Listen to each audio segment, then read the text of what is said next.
Graça e paz no nome do Senhor Jesus.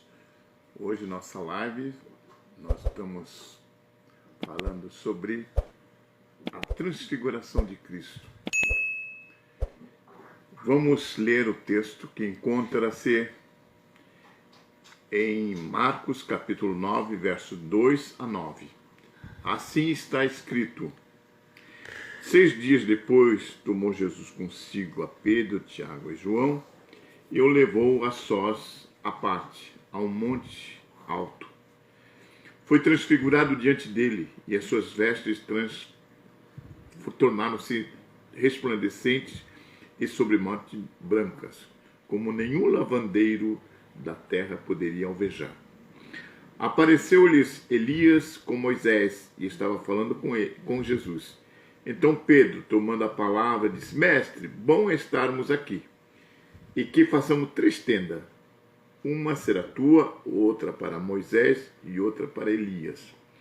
Pois não sabia o que dizer, por estarem eles aterrados. A seguir veio uma nuvem que envolveu, e dela uma voz dizia: Este é o meu filho amado, a ele ouvi. E de relance, olhando ao redor, e ninguém mais viram com eles, senão Jesus. Vamos orar por iluminação. Senhor nosso Deus, nosso Pai, que Tu esteja iluminando as nossas mentes, os nossos corações, para receber a Tua palavra, para que nós possamos entender e compreender o que Tu queres falar para conosco, Senhor, esse domingo, dia que nós comemoramos a transfiguração.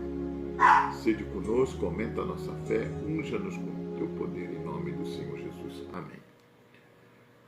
O proto-evangelho de Marcos trata uma coisa com bastante síntese, todos os relatos daquilo que tem como reminiscência aquilo que Pedro falou para João Marcos.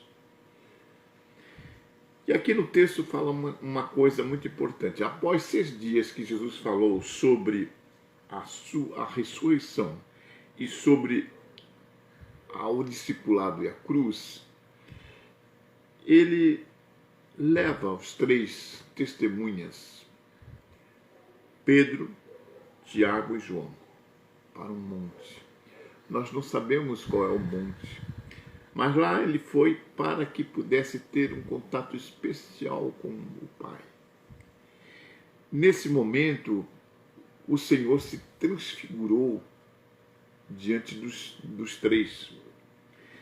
Foi uma glorificação pessoal de Jesus diante dos testemunhas, com o intuito de mostrar algo além da realidade, além daquilo que realmente eles viam, né? A encarnação do Verbo, a encarnação de Cristo, falando e pregando e ensinando o reino.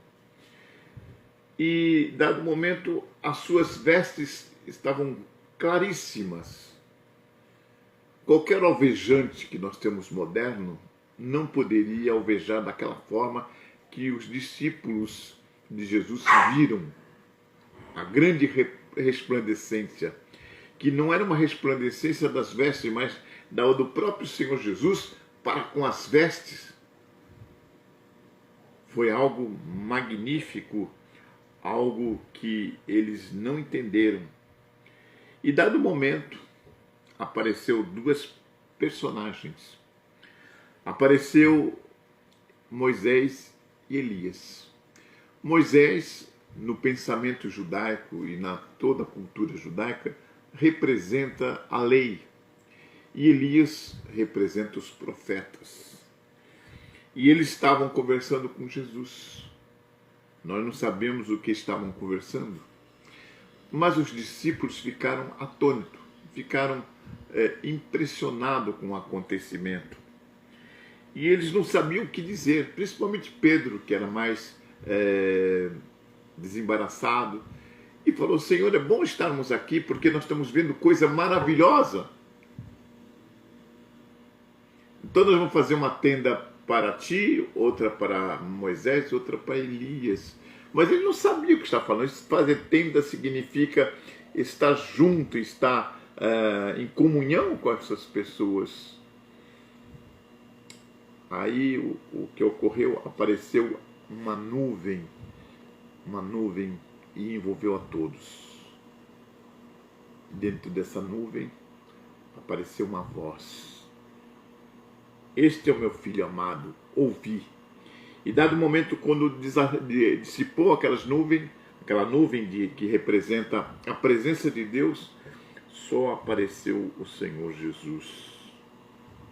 Ele estava lá. Qual é o ensinamento para nós hoje? Nós entendemos que toda manifestação transcendental deveria sintetizar naquilo que o Senhor realmente é, a sua palavra, o seu ensinamento. Muitas pessoas querem o sobrenatural do Senhor, mas recusa ouvir a sua voz, recusa ouvir a sua palavra. E ali esses discípulos aprenderam isso, que todas as manifestações que apresentavam o reino era uma coisa secundária, porque a presença do Senhor Jesus, que continua até os dias de hoje nas nossas vidas, que Ele continua vivo no nosso coração e continua vivo no caminhar da igreja, é a coisa mais importante. O Senhor é o que dirige os nossos caminhos, é o que fala conosco através da sua palavra. O resto, sobrenatural, o próprio Senhor Jesus Cristo não deu muita importância, porque o mais importante é aquela revelação através da sua palavra. É esse que edifica, que cresce. E o Senhor, o Pai, falou: esse é o meu filho amado, ouvi.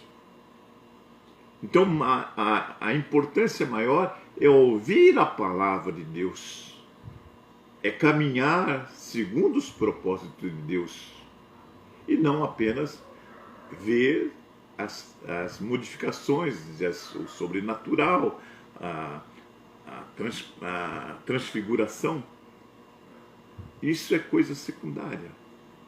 O mais importante é ouvir a palavra de Deus. Que Deus nos abençoe nesse dia, nesse domingo, e que nós vamos orar por todas as pessoas que estão com problemas, estão em quarentena, alguns estão doentes. Vamos orar e vamos pedir que o Senhor esteja colocando as suas mãos poderosas. Senhor, nosso Deus, nosso Pai, nesse momento, Senhor, de domingo, em que nós estamos compartilhando a Tua palavra, que Tu esteja abençoando ricamente a cada um de nós, Senhor. Que nós possamos aprender muito mais daquilo que Tu está nos ensinando através da Tua palavra, para que possamos aplicar nas nossas vidas. Que Tu esteja abençoando, Senhor, aquelas pessoas que estão na quarentena, estão isoladas, algumas que estão doentes, Senhor. Que Tu esteja abençoando, Senhor, fortalecendo, restabelecendo a saúde, Senhor. Que brevemente nós estaremos unidos, Senhor, numa comunhão plena após passar esse momento de crise através da pandemia, Senhor. Abençoe ricamente aqueles que estão ouvindo essa live. Seja conosco, aumenta a nossa fé, em nome do Senhor Jesus. Amém. Amém. Boa noite, que Deus abençoe.